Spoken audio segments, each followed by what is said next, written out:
ఇక హెచ్యు వీసీ అప్పారావును వెంటనే వెనక్కి పంపాలన్నారు కాంగ్రెస్ నేత విహెచ్. అప్పారావు తిరిగి విధుల్లో చేరడమే ఈ ఘర్షణకు కారణమన్నారు. కేంద్రం వెంటనే స్పందించి వీసీ అప్పారావు అంశంపై క్లారిటీ ఇవ్వాలన్నారు. ఆందోళన చేసిన విద్యార్థులపై పోలీసులు లాఠీ చార్జీ చేయడం సరికాదన్నారు విహెచ్. ఇక్కడికి మీటింగ్ అడ్రస్ చేస్తాడని తెలుసుకున్న తర్వాత లేదు కన్నయ్య కుమార్ మీటింగ్ ఫెయిలియర్ చేయాలంటే ఏం చేయాలి? అప్పారావును పంపిస్తే పిల్లలు ఎమోషనల్ అవుతారు.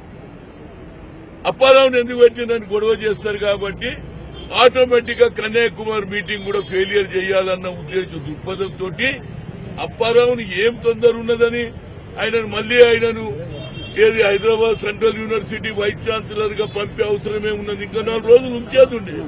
నేనైతే ఇప్పుడు I'm requesting the president of India Pranab Mukherjee గారిని రికాల్ చేయమని అంటున్నాను. అప్పారావు ఎట్టి పరిస్థితుల్లో ఇక్కడ ఉండే పరిస్థితి లేదు.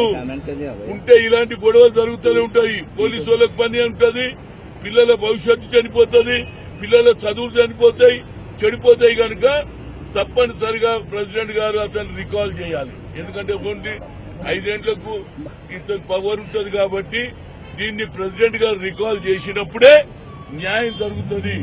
ఒక మనిషి చనిపోయి ఇంకా గొడవలు జరుగుతూనే ఉన్నాయి.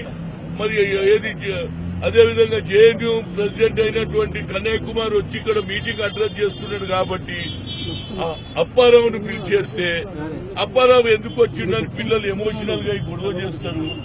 ఆటోమేటిక్ గా కన్నయ్య కుమార్ మీటింగ్ ఫెయిలియర్ కావాలనేది వాళ్ళ దృక్పథం. అదేవిధంగా ఏ విధంగా కొట్టారండి దొంగలాయిలు? ఈ విధంగా కొడతారా? విద్యార్థులను ఈ విధంగా కొడతారా? రౌడీలను కొట్టినట్టు, గుండగాళ్లను కొట్టినట్టు కొడతారండి? అసలు ప్రభుత్వాన్ని నేను కేసీఆర్ గారిని అడగదలుచుకున్నా. కేసీఆర్ గారు ఇది నీ జ్యూరిడక్షన్, మీరు కూడా ఇంతవరకు మరి దీని మీద కొంచెం శ్రద్ధ వహించాలి. ఎందుకంటే చదువుకున్నటువంటి వాళ్ళు మన రాష్ట్రం వాళ్ళే కాకుండా యావత్ భారతదేశం నుంచి వస్తారు. ఆ రిప్యుటేషన్ వారి ఇక్కడ ఉన్నటువంటి ప్రభుత్వం మీద కూడా చెడ్డ పేరు వస్తుందనేది నా ఉద్దేశం. కేసీఆర్ గారు కొద్దిగా ఇంట్రెస్ట్ తీసుకోండి దీని మీద. మీరు కూడా తప్పనిసరిగా అప్పారావును రికాల్ చేయమని ప్రెసిడెంట్ గారికి రాయమని చెప్తున్నా. ఎప్పుడైతే మీరు రాస్తారే ఈ పిల్లలు ఎమోషనల్ తగ్గుతుంది, పిల్లలు ఊరుకునేటట్టు లేరు.